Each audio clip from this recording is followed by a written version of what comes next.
I'm Elise Smith, your faith-based business coach, and you're tuned in to Divinely Driven Results, here where you learn and implement divine strategies for real results in your business. Now, ladies, we are surrounded by negativity and fear and doubt and chaos all around us all the time. So if you can create a light-filled community, one where people feel like they belong and that they can be empowered, well then, my sister, you really win at this business. So today I'm going to introduce you to an amazing woman who is doing just that.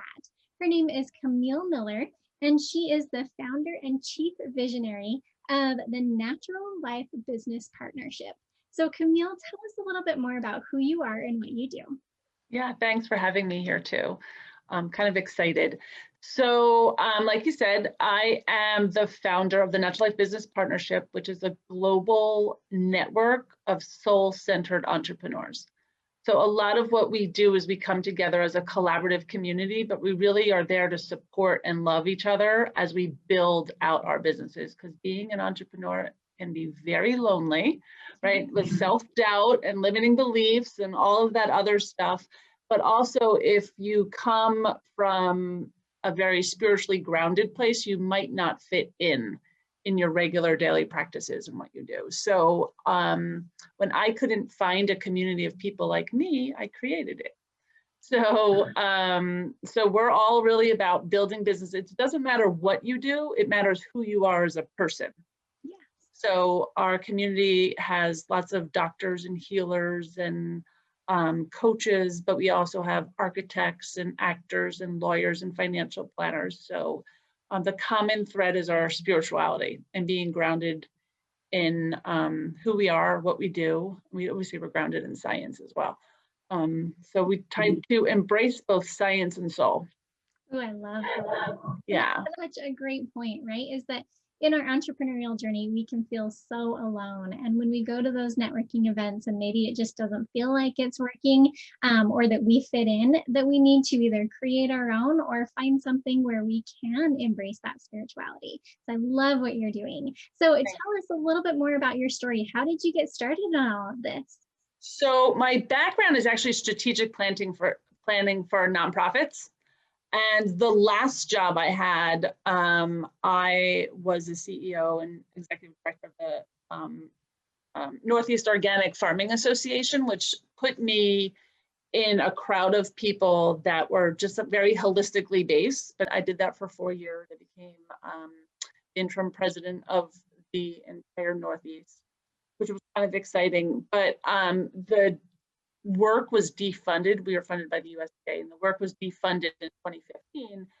And after being so connected to my work, I didn't want to go back to a corporate job or working for a hospital or doing something else. So as I was kind of figuring out what my next step was, and talking to a lot of people in the holistic community, I was trying to find out, like, where do you all hang out?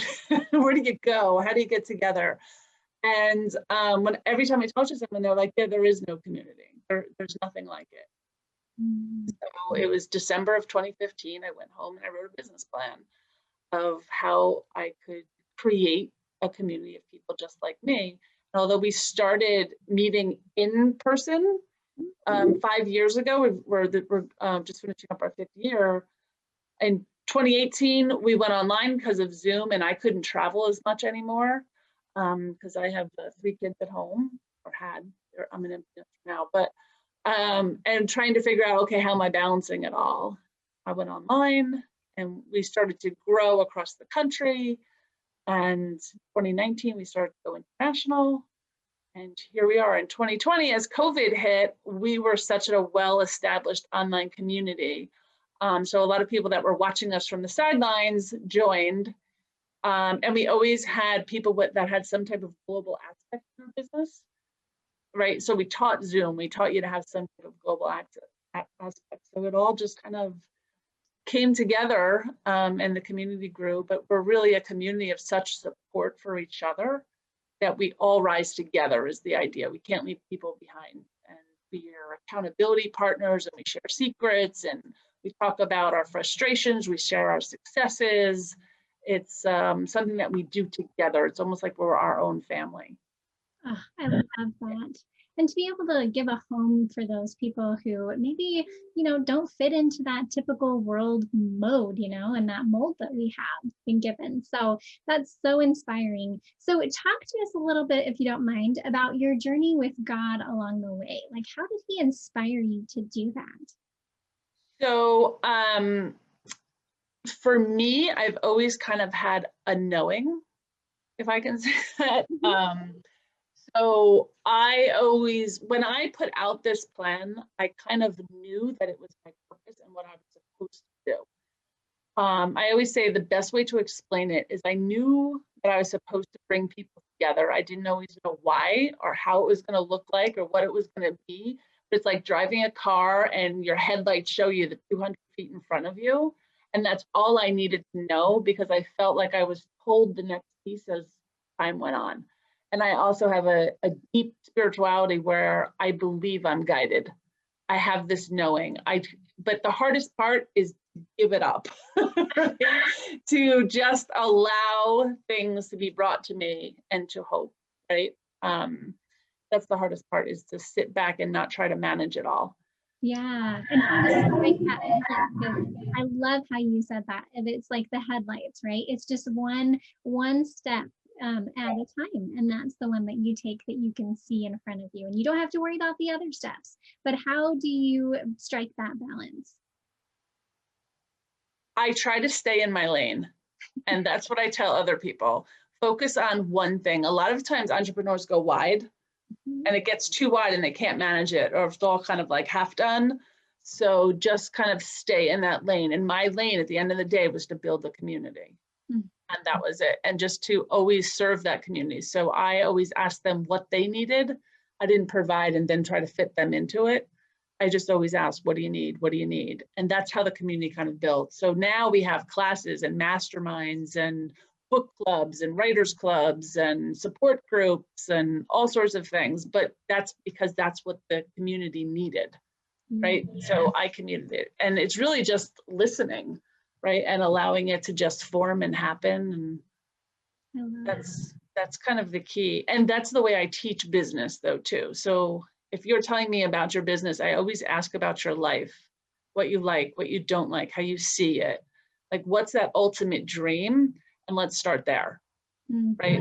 You don't have to have this cookie cutter approach that you might see, following people on Facebook or something, like if it doesn't work for you, then we don't do that, right? You have to see what your calling is, what feels well with you. It feels, I feel like we do everything out of love or fear. So you just kind of have to choose which path you're going towards. Yeah. Oh, and listening is so important, right? I mean, if we're not listening to our prospects or our divine client or customer, then how in the world are we supposed to create what they need? So exactly. You're such an incredible example of that, especially because you've done it over and over and over again, and not put your own will in front of God's will, right? Yeah. Not to say that I haven't made a mistake a few times. Oh, yeah. The hardest part was allowing to the point of stepping back. And once I stepped back, I saw the community start to create. Yeah. Because I started to watch. Yeah. That's beautiful. Actually, it makes me think. So I was just talking to a client of mine yesterday, and we were talking about that concept of like staying in your own lane and having that trust and that faith that God is going to provide those people that are great for your community or your business, but also not just relying on Him 100% to do it all, right? It's kind of exactly. Yeah, you need the action steps. Yeah. Exactly. I always tell people, so a big thing in my community is what we call a receiving journal.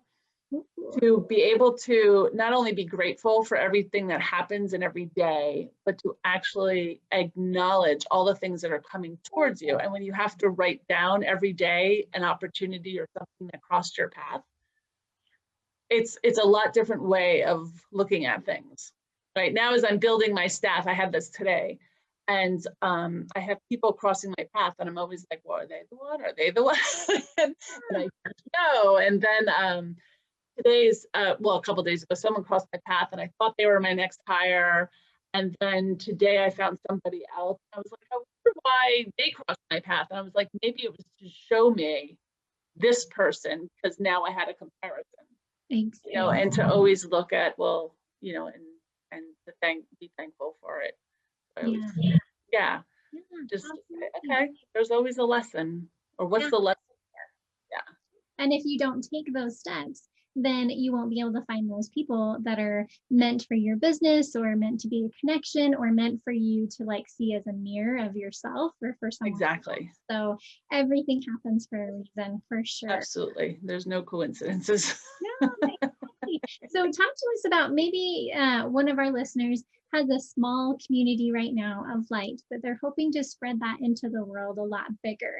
Tell us how many members you have, and then also tell us how you got to those members. So we've changed over the 5 years. At one point we were about 250 members, because we were meeting in person. And they were kind of spotted all over the place. And we were going more for the community aspect more than the business building aspect. As we've grown, we've become to a very high achieving soul center entrepreneur, one that really wanted to build their business. So a lot of the people that didn't really need us or want to grow, believe it, it was hard for me to understand, but not everyone wants to grow. Some people like being in that hobby stage, and that's okay. But I needed to figure out, okay, but that's not where we want people, because I really wanted to build businesses and show these people, our members, that you can be who you are and have your business. And I really believe that's how we spread the light, right? That more of these people are successful. We're not just hiding in our basements, right? We're out there showing the light, shining bright. So I always look at myself as a beacon of light, like a light tower, and hope people can find me so I can help, and then shed more light, right? So the more people we touch, the more people, the light keeps shining through. So as our community builds, each one touches the next one. And our community is completely word of mouth. We don't do any advertising. We're 100% word of mouth. And I meet and speak to every single person and make sure they fit in the community. So it's a very well put together community, and we give it people out. So like if in the first 30 days, either one of us really feel that you're not a good fit, or it doesn't feel right for some reason, we let you go, because we want it to fit like a shoe, right? Like we want it to fit good, because that's how we build. And it's hard to explain, but it's kind of like a love vest. Like I have people that say, like, I can't leave, like you're my family now. And that's what we want. Yeah, and that's how you grew it, right? Is that you have, it sounds like kind of high standards, and not so much like you have to be making X amount of money, but more of the fact that you need to fit this community, right? We need to make sure that this is a good fit for you and a good fit for us. So you have those standards, which I think is a really good tip for all of us to really understand and take into account, because that's going to affect the whole energy of the group, right? Yes. You have to set it. And I always say, when you're building a community, you have to look at yourself, because you're building people just like you, right? When I go through something, I know my community is going through it. Or when I feel it, I know my community feels it, because I'm building a community that mirrors me, right? That's how I attract them. So I needed to write down kind of, well, who am I and what am I creating here? What are, not standards, but kind of like a manifesto of who are we, right? And for my community, for our community, the natural life is, we're very high achieving, we're very soul centered, or heart centered, or holistic, however you put it. Doesn't matter what we do, it's more of who we are. We want to collaborate. We always look for not sales, service over sales. Always. We look for collaboration and abundance. We believe in abundance. We believe there's enough work for everyone, that we need us all working. It's not like I want that client and you can't have that client. It's not pushing cards at each other. When we build our relationships, we really get to know people. Like when someone joins, like 20, 30 people are going to reach out to them and have a one-on-one and get to know, who are you? How can I help? And those are our core words, actually. Who are you? How can I help? Oh, I love that. And it Yeah. starts with you, right, as the leader. And you said that you actually speak with every single one of those people. And so it's natural for your group to do the same thing too. And you have this loving and welcoming personality that I'm sure kind of gets saturated into your group, and then that becomes who they are as well. So love it. Thank you so much. Now, is there any last tip of if someone wants to grow their community of light, what would you tell them to do? Look inward. Find what I always tell everyone, I don't care if it's a community or your business, write 2 columns, what you really want and what you really don't want. So you clearly see, because when you know what you don't want, you know what you do want. And just create it, and don't have your logical mind shut you down to say, no, you can't have that. That's crazy.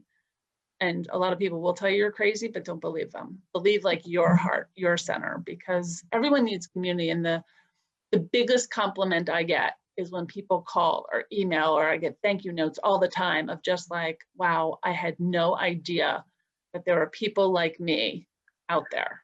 Love it. And that's what we want.